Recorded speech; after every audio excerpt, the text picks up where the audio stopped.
Hello everyone and welcome back to another video from Wake&Tech. In this video, I'm going to show you how to turn on dark mode on Pinterest. So let's get started right away. Now, if you use Pinterest within your web browser, then there is no direct option to switch into dark mode or turn it on and off. If you're using it on your phone, you will still not find these options to turn dark mode on or off from within the app. However, there is a quick workaround for this. The Pinterest application will follow whatever specification of dark mode or light mode your device is running on. So in order to switch into dark mode on the Pinterest application, all you need to do is turn on dark mode on your device setting. Swipe down from your notification panel and then from the control bars, access the dark mode settings. Just tap on the dark mode option and this will immediately turn your device interface into dark mode. After changing this setting, you can just go back into the Pinterest application and you will find that the Pinterest application has also turned into dark mode following your device specifications.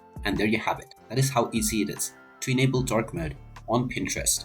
If you find this video helpful, make sure you hit that like button and subscribe to our channel if you haven't done so already. Also ring that notification bell to never miss another update from us. Thank you for watching and I will see you again in the next video.